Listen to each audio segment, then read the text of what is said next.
Assalamualaikum warahmatullahi wabarakatuh. Shalom. Perkenalkan, nama saya Misti Panggoa dengan NIM 220250502019, Fakultas Ilmu Komputer, Prodi Teknik Informatika, kelas B.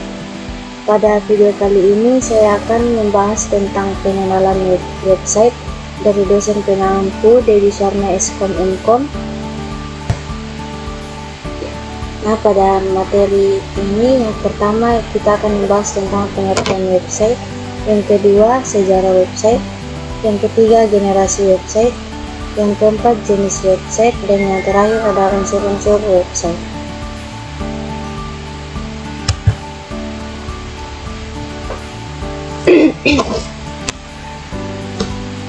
Yang pertama kita akan membahas tentang pengertian website. Website adalah kumpulan halaman yang berisi informasi tertentu dan dapat diakses dengan mudah oleh siapapun, kapanpun, dan dimanapun melalui internet. Website terdiri dari beberapa halaman web yang saling terkait, biasanya memuat konten seperti teks, video, gambar, audio, dan lain sebagainya. Umumnya website memiliki satu halaman utama yang disebut homepage. Homepage adalah halaman beranda yang akan terbuka pertama kali. Nah, berikut adalah contoh website.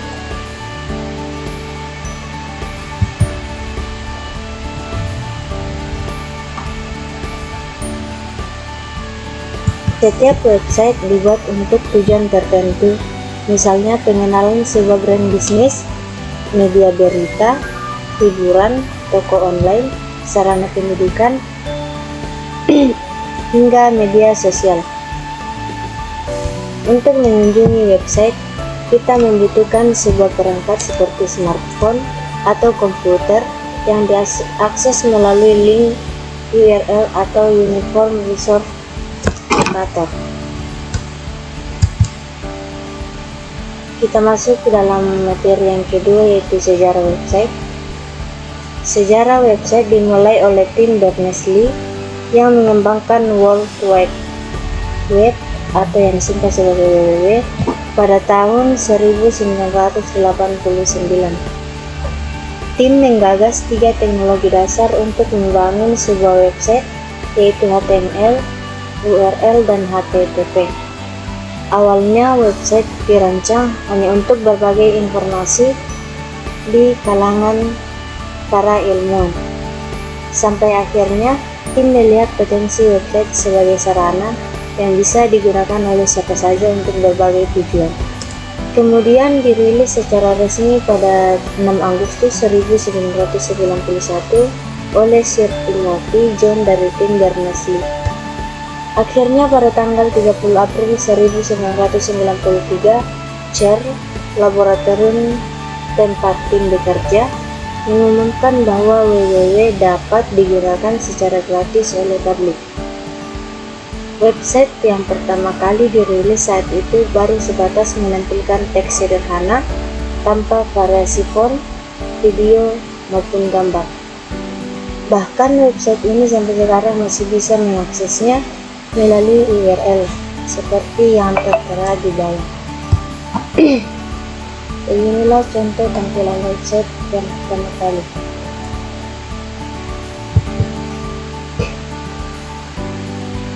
Generasi web.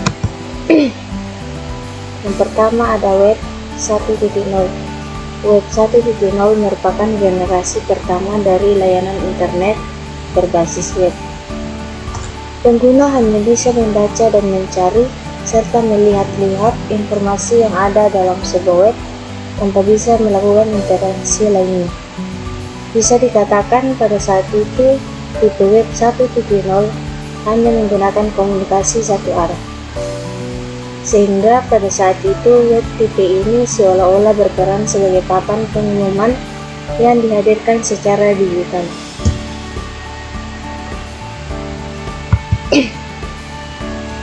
Yang kedua ada web 2.0. Web 2.0 merupakan generasi lanjutan dari Web 1.0 yang dikenal dengan istilah web sosial. Web 2.0 mengacu pada situs web yang menekankan konten yang dibuat untuk kemudahan penggunaan. Pertama kali diciptakan oleh Derci Dinucci pada tahun 1999. Web 2.0 memungkinkan pengguna untuk berinteraksi dan berkolaborasi satu sama lain melalui dialog media sosial dalam komunikasi virtual. Yang ketiga ada Web 3.0. Web 3.0 pertama kali diperkenalkan pada tahun 2001 ketika tim menulis sebuah artikel ilmiah yang menggambarkan Web 3.0 sebagai sebuah sarana bagi mesin untuk membaca banyak data di halaman-halaman web. Web 3.0 menawarkan metode yang efisien dalam membantu komputer mengorganisasi dan menarik kesimpulan dari data online. Web 3.0 juga memungkinkan fitur web menjadi sebuah sarana penyimpanan data dengan kapasitas yang besar. Yang keempat ada Web 4.0. Web 4.0 sebuah teknologi di mana aplikasi dapat merekam rutinitas yang kita lakukan secara online. Web 4.0 dapat dipahami sebagai perkembangan teknologi website yang mengarah pada otomasi dan pertukaran data dengan cepat, melakukan komputasi kognitif atau upaya untuk membuat komputer meniru cara kerja otak manusia seperti AI. Kita masuk ke materi selanjutnya, yaitu jenis website. Situs web biasanya ditempatkan pada sebuah server yang dapat diakses melalui internet. Sebuah situs web pada umumnya dapat diakses oleh semua orang yang terhubung pada jaringan internet. Secara garis besar, website dikelompokkan menjadi dua jenis, yaitu website dinamis dan website statis. Website statis. Website statis adalah halaman yang berisi serangkaian file HTML. Kode HTML itulah yang membangun halaman website web statis. Setiap halaman juga memiliki file HTML yang terpisah. Website tersebut dikatakan statis karena kurang fleksibel untuk dilakukan perubahan, karena jika ingin diubah harus merubahnya lewat script halaman HTML. Keunggulan dari website statis: yang pertama, tidak harus memiliki keahlian pemrograman dalam membangun web statis. Yang kedua, proses pembuatan yang relatif cepat. Yang ketiga, proses indeks cepat karena hanya terdiri dari file HTML dan CSS saja. Yang keempat, maintenance mudah. Dan yang terakhir ada lebih hemat biaya dari biaya produksi hingga operasional. Berikut adalah contoh dari website statis.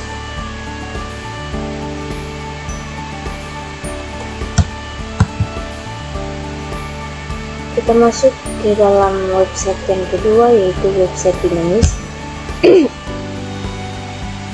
Website dinamis merupakan website yang kontennya biasanya bersifat dinamis atau bisa berubah-ubah setiap harinya. Pada website ini biasanya sudah ditanamkan program dengan menggunakan bahasa pemrograman tertentu agar website bisa berinteraksi dengan pengunjung, seperti adanya kolom tanggung jawab pada website, adanya form untuk registrasi, adanya fitur untuk chat langsung atau live chat, dan fitur-fitur lainnya. Keunggulan website dinamis: yang pertama, memungkinkan pengguna untuk selalu memperbarui baik itu konten ataupun informasi lain. Yang kedua, dapat menggunakan CMS atau Content Management System, sehingga akan lebih mudah karena dibantu tools dari CMS untuk membuat sebuah website. Yang ketiga, pengunjung dapat berinteraksi langsung dengan web tersebut. Adapun kekurangan dari website dinamis, yaitu yang pertama, membutuhkan biaya dan waktu yang cukup banyak pada awal pembuatan. Yang kedua, membutuhkan hosting yang cukup besar untuk membantu menyimpan file web. Yang ketiga, karena menggunakan berbagai teknologi, plugin atau isi konten yang semakin banyak menyebabkan pemuatan atau kecepatan website melambat. Berikut adalah contoh dari website dinamis. Adapun contoh dari website dinamis ini yaitu yang pertama, website media sosial, yang kedua website toko online, yang ketiga website berita, yang keempat website organisasi, dan lainnya. Materi yang selanjutnya yaitu unsur-unsur website. Yang pertama ada domain. Nama domain atau URL merupakan alamat khusus yang kita gunakan untuk mengakses website. Biasanya diakhiri ekstensi seperti .com, .net, .org, dan seterusnya. Yang kedua ada hosting. Hosting adalah ruang penyimpanan yang menyimpan file dan data website kita secara online agar bisa diakses melalui internet.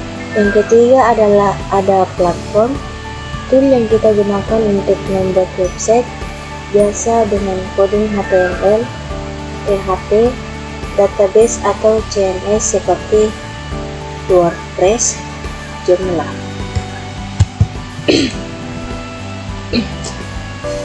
Yang keempat ada konten, merupakan isi dari website itu sendiri, bisa berupa tulisan, gambar, atau video untuk menyampaikan informasi. Yang kelima ada tampilan. Jika tampilan desain website menarik, maka pengunjung pun akan betah berlama-lama di website Anda. Yang keenam ada SEO atau Search Engine Optimization atau SEO adalah langkah optimasi yang membuat website muncul di hasil pencarian Google sehingga mendapatkan banyak traffic. Client side dan server side web programming. Yang pertama, client side web programming merupakan salah satu jenis bahasa pemrograman web yang proses pengolahannya dilakukan di sisi klien. Proses penerjemahan atau pengolahannya dilakukan oleh web browser sebagai kliennya. Nah, di samping ada contoh dari client side scripting ini antara lain HTML, XHTML, CSS, JavaScript, XML, dan jQuery.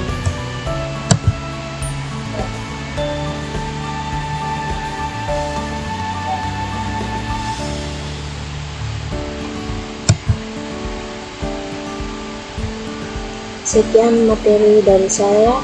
Jika ada kata yang kurang tepat mohon dimaafkan. Sekian dan terima kasih. Wassalamualaikum warahmatullahi wabarakatuh. Shalom.